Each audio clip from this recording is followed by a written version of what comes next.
Hey, what's up everyone? This is Evan from acesprogram.com, and this video will be the second episode of how I used art to learn math. The first episode didn't have a specific math equation as a theme.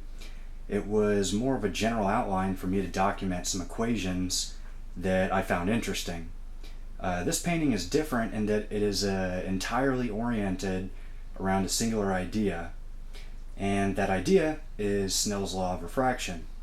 So let's get into it. Okay, now this equation right here is a version of Snell's law for finding the ratio of velocity to the sign of incident or angle of refraction. Interpreted into English, this says that the ratio between velocity 2 and the sign of the angle of refraction, and the angle of refraction is denoted by theta 2, is equal to the ratio between velocity 1 and the sign of the angle of incidence. And the angle of incidence is the beginning angle.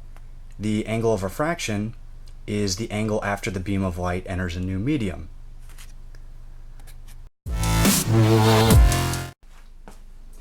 As most of you may already know, white light contains all the different colors of the rainbow, and it's only when a beam of white light is bent that the different colors are able to be seen separately. Light is bent when it enters a new medium, such as transitioning between air and water, or glass and oil, or something like that. The reason light bends or refracts is because different mediums have a different index of refraction. The speed of light is always 186,000 miles per second. But when it travels through materials with a higher index of refraction, it takes a longer time to get from point A to point B. Here on the stairs, I've written the corresponding wavelengths to each of the colors. So the color red has a wavelength of approximately 650 nanometers, and orange has a wavelength of approximately 590 nanometers, and green has a wavelength of approximately 570 nanometers, and so on.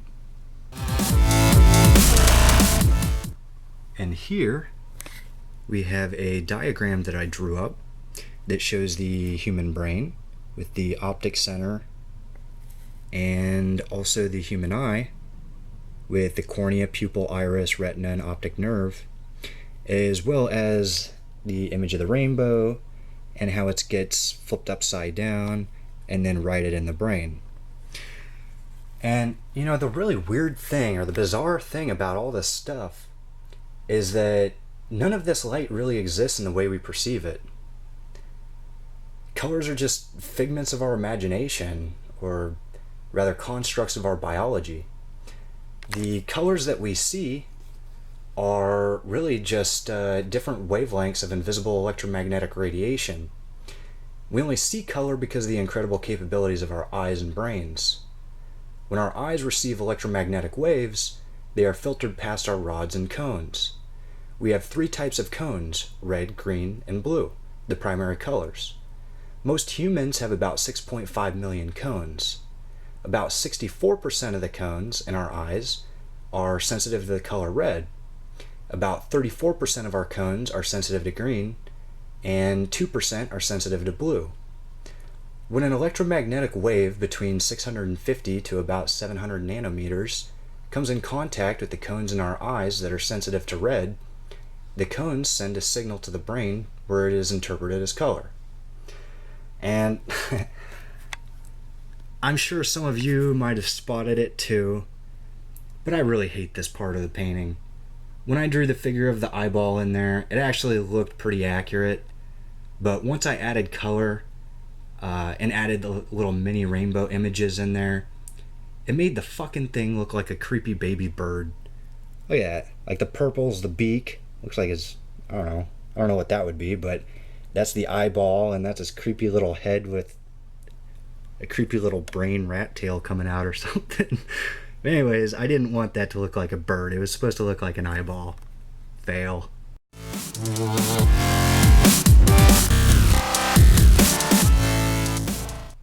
Anyways, enough about baby birds. We'll get back to the math.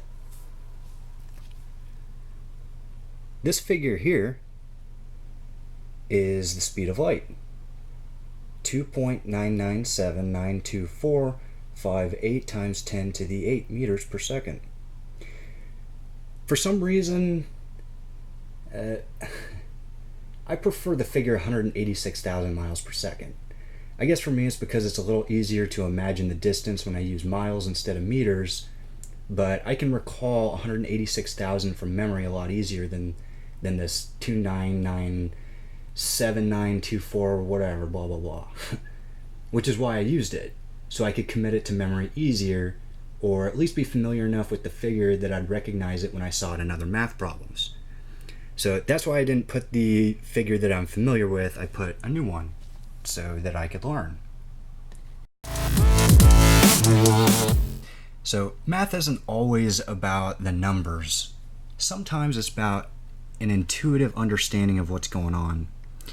And this right here is a great illustration for what Snell's law of refraction is. So as you can see, you have white light traveling into a new medium. So this medium right here is air, and it has a refraction index of 1.00029. And this is water, this droplet right here. And water has a refraction index of 1.33. So it has a bigger refraction index. So what happens when white light enters this medium with a higher refraction index is it bends the light. And you can see that here. So as white light comes in, it hits this new medium with a different index of refraction, gets refracted, and then it reflects off the back side of the water drop. Reflects, not refracts, reflects. And then it comes out of the other side of the water drop and it refracts again. So it bends again as it comes out of the water into a lower index of refraction, which is air. So it has to bend again. And so that bending separates all the colors of the rainbow. Let's see if I got that here. Yeah. So you have all the colors of the rainbow, and the outside is always red, and the inside is always violet. And that's because of the wavelengths. And that's how they're separated. The outermost ring of a rainbow will always be red, and the innermost ring of the rainbow will always be violet. At least that's the case when viewing the rainbow through human eyes.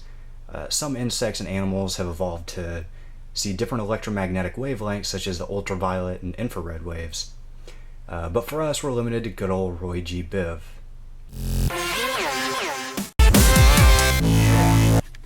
Down here, we have another version of Snell's law of refraction. And in plain English, well, I guess not plain English, but as best as I can do, this basically says that the refraction index of medium 1 times the sine of theta 1, which represents the angle of incidence, is equal to the refraction index of medium 2 times the sine of theta 2, which represents the angle of refraction. And I couldn't fit theta 2 in there. I got half of theta, but that would just have a sub 2, just like this has a sub 1 right there.